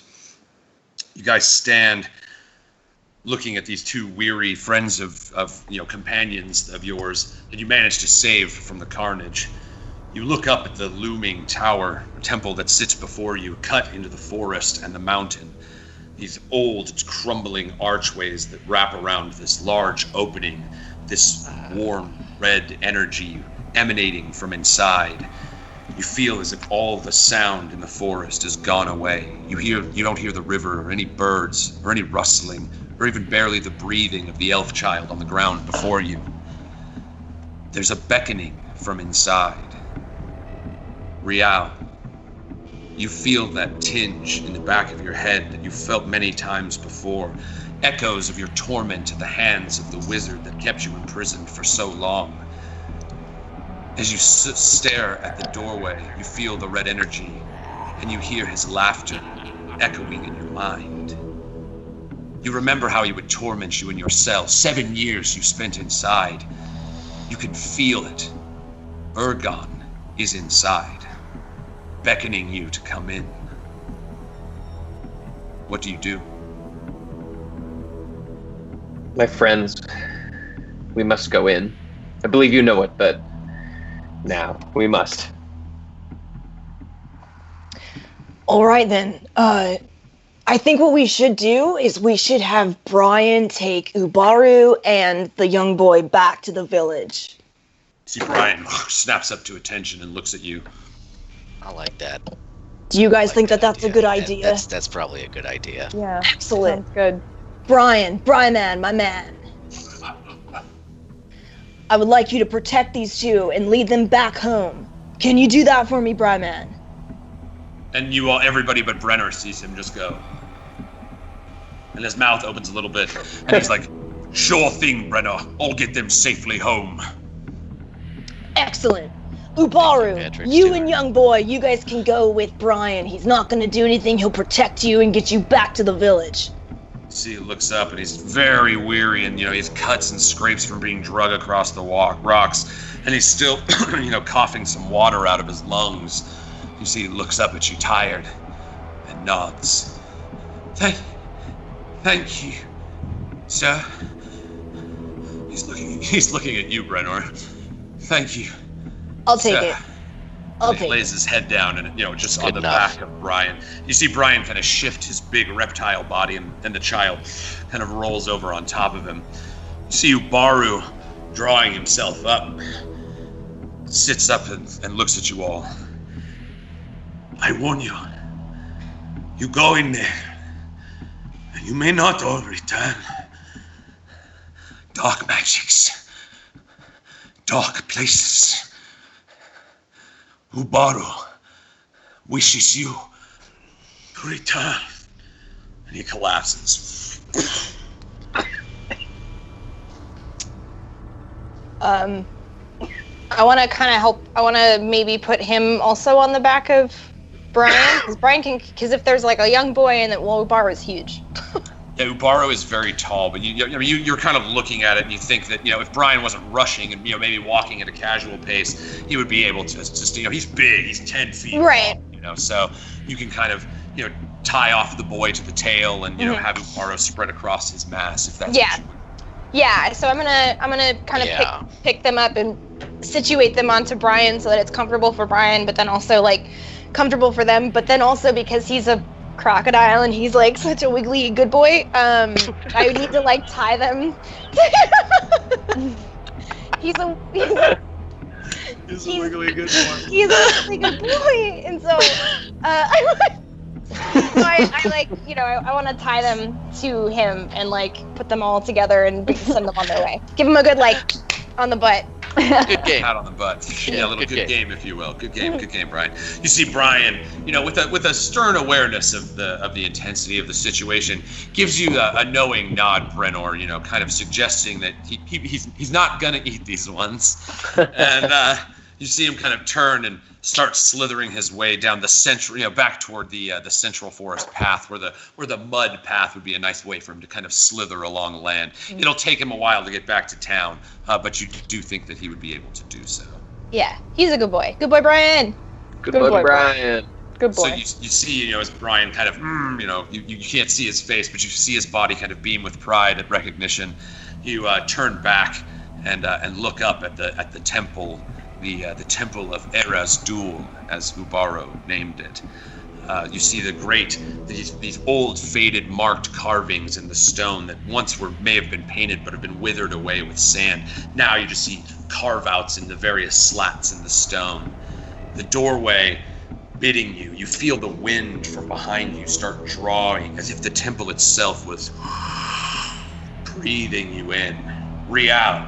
You feel an energy pulling at the front of your chest, almost as if your feet begin to drag on the ground. You are so compelled to go inside of the temple and into the red light that beckons you forth.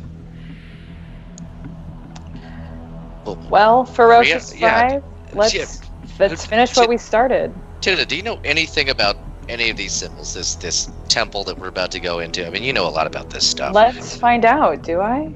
Give me a religion check. Real, what's going on with you? What's compelling you to go into this temple? You're my friends. I trust you more than I've trusted anyone besides the Sumner Milton. Who left us? I don't remember much of those years, but I spent a great deal of my life in the captivity of a wizard who tortured me to his own delight. And somewhere in the back, in the recessed memories, I hear his voice. I hear his laugh coming from this temple. I didn't mean to laugh, I'm sorry. You fucker. And these cackles take me back to a time I can barely remember. My soul remembers, but my mind does not. Just years and years of torture and pain beyond measure. The laughs are just echoing through this temple, and I need to know what this energy is. I warn you, I don't know much about it, but it feels dark. I need you all now more than ever. We've got you, my friend. We're in this together. We're already here, so. Sure. Ferocious Five. Turn and you feel that same drawing pull in another wave. You feel the energy of the temple beckoning you forth. Real, you seem to start flashing back as you've prone to do to these memories with each step that you take toward the steps that lead to the temple. You suddenly, you're back. You're in your cell, a small, very damp room underneath the laboratory of Ergon, the wizard of the cloister of trees. And he would only come down every few days to bring you crusts of bread and thrown away water. And he often lamented that he enjoyed hearing your cries, and that the only way he could sleep was to know that you were suffering. You look up at the slits of blue light coming through the grate in your floor, and you're very tired and weary. It's been days since Ergon has come to your side and given you food. Perhaps this time he's going to let you die. You hear the sound of a familiar friend. You turn and look, and slithering through the slits at the far end of your cell is a small cat with eyes like a galaxy that swirl with blue and purple and pink, and two fluffy tails that stick out of the back end. It's sleek, it's big like a Maine Coon cat, large and thick with majestic fur and long twisting whiskers. This is your friend, kindly stranger. You come back. You're looking up the steps. You haven't actually moved forward. You feel a chill around your skin as this compelling pull from your chest draws you forward. You shift back. The cat is nuzzling at your face. You feel its whiskers tickling your chin, and it draws you from your slumber. You hear Ergon in his chamber above. I've done it! I've done it at last. The cat looks you in the eyes. You make a connection. You reach out and touch its face. You shift back. You're standing in front of the temple. And before you stands Rial, holding seemingly from nowhere, as if conjured from some magical ethereal plane, is holding this large silver cat with two tails and twisted majestic whiskers in his hands. Rial, you snap back to reality, and you see that you're holding in your hands your only friend from your 7 years of captivity, kindly cat.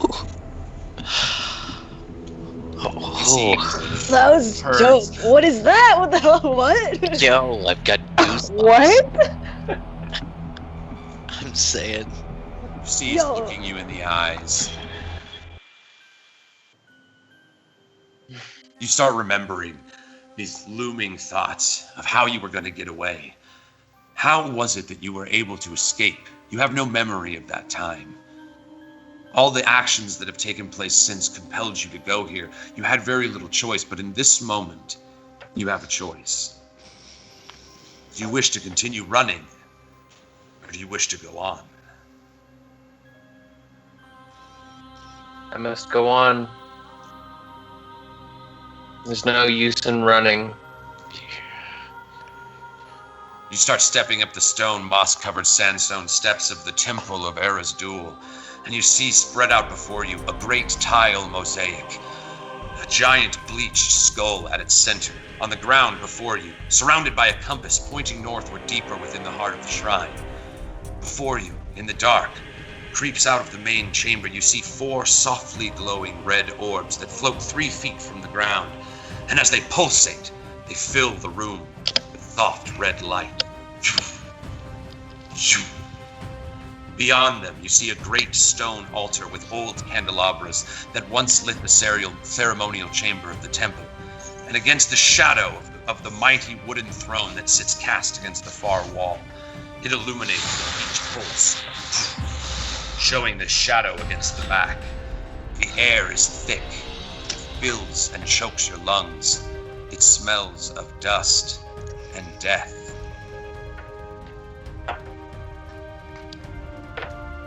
Can we hear Martha at all? You listen within the swirling sadness, and you hear the whimper of Martha Goutshire. Oh no! Oh no, dear! Oh no, dear!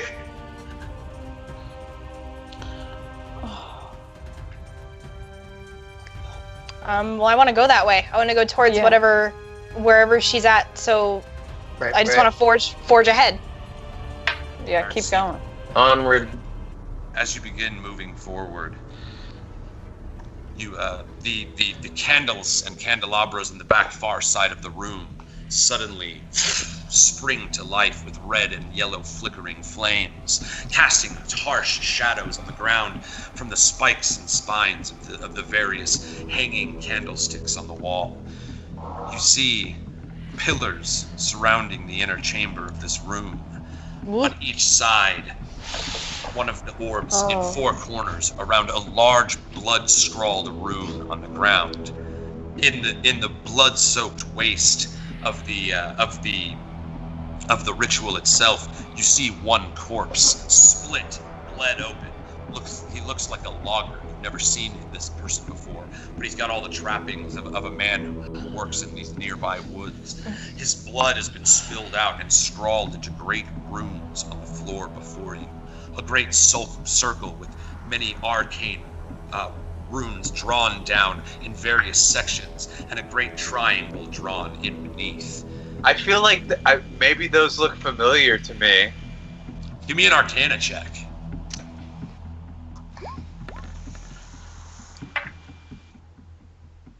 So you're looking at the runes, and with your 9, you're trying to observe, and maybe you can discern what type of magic this may be.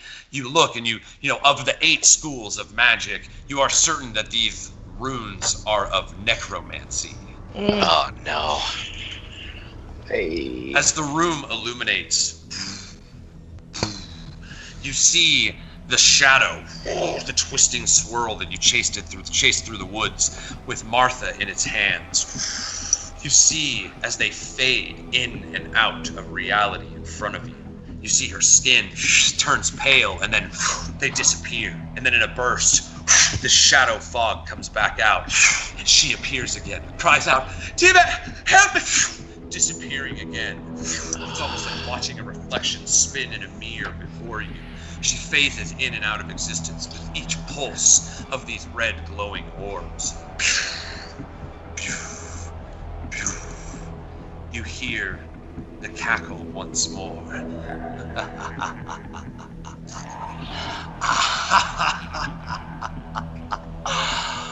My boy, my beautiful boy, you have returned. And you see in the great wooden throne on the far side of the room, materialize from the ethereal plane, a wizard wrapped in skin-tight silver blue robes with accents of golden silk and runes emblazoned on the wrists and neck, similar to the runes on the floor. He is impeccably clean, in striking contrast to the aura of gloom that surrounds him. His skin is pale, almost translucent, and he appears, like Martha, to be fading in and out of dual realities. The veins in his skin glow blue with magical energy, and his long dark hair is pulled back into a tight ponytail. His long nose hangs over a black, well-trimmed goatee, and his dark, twisted face curls with a smile. My boy. My most precious boy. At last, you have returned to me.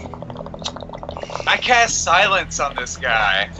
Shut that shit down. All right, so that would begin initiative. If you wish to cast a spell, Divot, that would be starting battle. Is that what you want to do?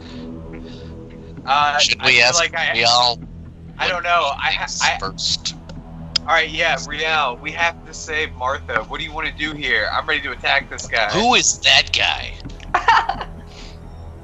It's him. That's Ergon, the man who kept me prisoner.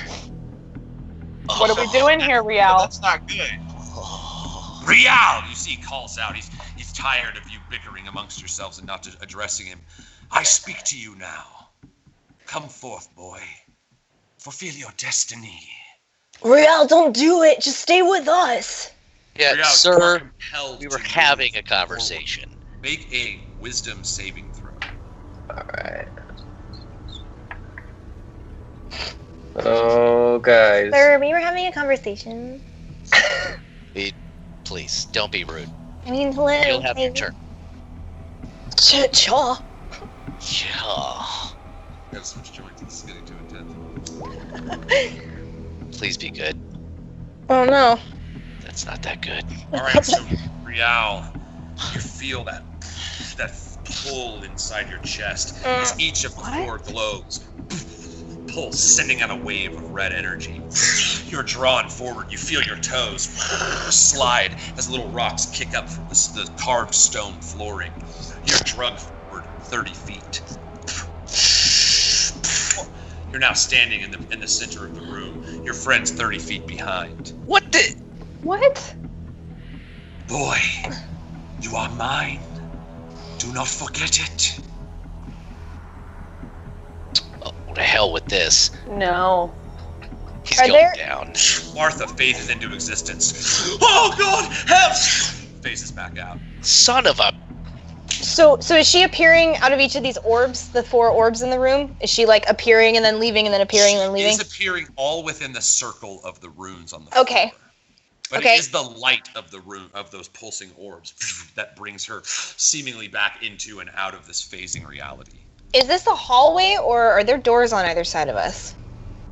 So there, you guys are in a hallway. Yeah, it's like these stone halls. Okay, With just- little okay. levels on the walls. Real, you can see that the room opens up more to your right and left. There's staircases that seemingly go down, and then there on either side is are desks covered with like books and such. Okay. Oh shit. Okay. All right. I want to talk to Eric. That's enough, Jafar. I mean, Ergon. Oh, wow. Copyright infringement. This is very clearly Jafar, like, goatee. How dare you? Sorry. How do you dare you? What do you want with him? Oh, you fool. You think he's your friend. You think he's your ally. You see he reaches his hand up. Real, you phase back into your cell, and you remember being chained to your bed. This was just almost your last memory before you awoke in the woods and found yourself wandering towards Sumner Milton's estate. You see Ergon stands over your body and begins to beam forth this green burning energy onto your body. And you feel his voice, his hand reaching into the back of your mind and planting the seed that you have watched grow over these past few days. The whispers, the cackles in your mind. This moment was all part of Ergon's great plan. You have brought the Ferocious Five to the temple. Do you wish to fight with Ergon or against him? Oh my god. Against. I'm not his. I never was. Oh, All right, so let's get it. you see he puts his hand up and you feel it kind of tap a point in your mind. You shift back into the room and you see him look at you knowingly, as if he knows exactly that you felt it just now. He says, "Boy, you will always be mine. My magic was a gift. It was a gift that I bestowed upon you. I gave you life! You were not..." Shut the fuck up, man. Right. You see, he like stops and looks back at you. "And what say you, human? Who are you to speak in What? the presence of an immortal?" Human? Human. Hey, Human. He's looking you at might need some glasses. I'm like, first of all, you don't get to assume that I'm a human. Second of all, we're not here to talk about me. Get it. Yeah, don't assume his race. How dare you? That's Rude. You see Ergon stares at you coldly with these dark, piercing eyes, Dibbit. He says, "Is that so? Toughback." I assume that's South Rock. slanderous. That's your home, yes. That's where you dwell from. Martha faces back in. You see she's gasping for breath, like this encounter is this like wearing on her. She reaches out, "Oh God, just go!" Faces back out. She doesn't have anything to do with this. What do you want? Let this woman go. Do you know why Martha Couchshire must die, Divot? Because you loved her. And love is a weakness. Oh, fuck this guy. And you see he twists his hand, and the pulsing orbs, rather than just like random pulses, suddenly start building with a red glowing energy. Alright. Are we on team attack this guy? Yeah. Oh god, let's take him to Let's Fogtown. melt his face off. Alright. Now, make a charisma saving throw. Come on, brother, you got this. Fight need this to save everybody. Martha's life. dirty. Who does he look like? Did you You say see, before? Jafar. Argon is Jafar, no fool. that's right. He's aware of that you guys have itchy trigger fingers, and he's not. This is you guys won't be like surprising him by trying to engage him in any way. But you see, he does have a keen awareness of what's to come, and he reaches forward, and just failing by one. Real, you feel his hand reach up in your chest and pull you forward another 10 feet to the base of the blood rune. Real failed? Yeah. Oh shit! Your rapier pulls up in front of you. No. You stab it deep into your stomach. Oh. You let out a cry. Oh. And the blood starts trickling from your skin. And when it drops on the rune, the incantations and symbols and arcane artwork basically starts swirling and coming to life. This red pulsating energy starts to build as the center chambered circle begins to spin. The triangle turns and points directly at you, Real. You see Martha rip out of the top half of the triangle, full of light, life, energy, crying, "Help!" out of the bottom. A twisted dark shadow, like a coughed out cloud of ash spilling from the bottom. The 4 orbs begin to glow bright red, and a beam shoots from all 4 of them into Martha Goutshire. No.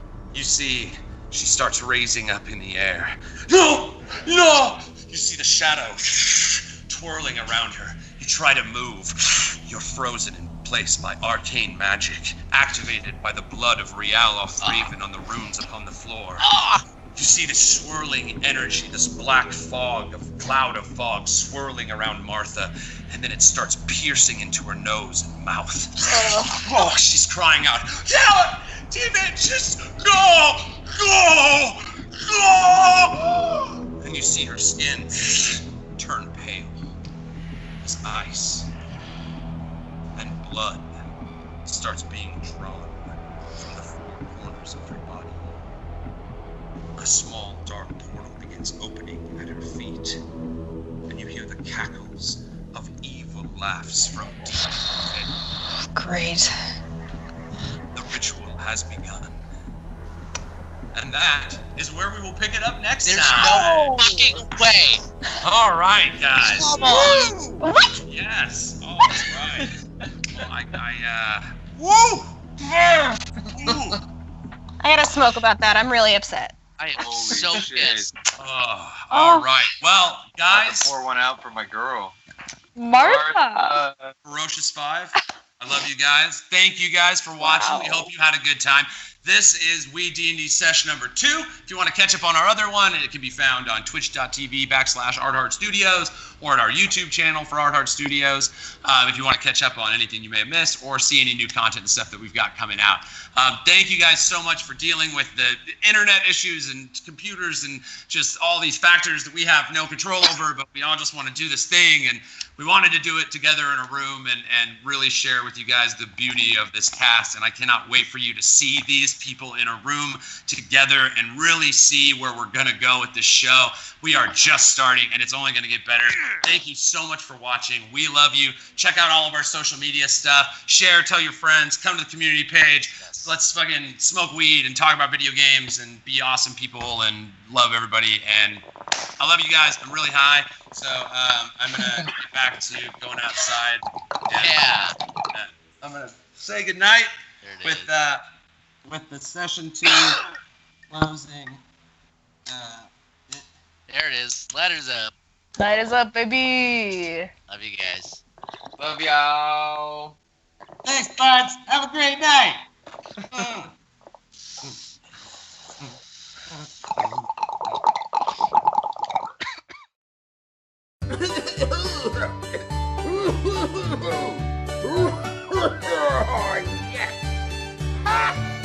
So what? You can't touch me, 'cause I'm from the internet.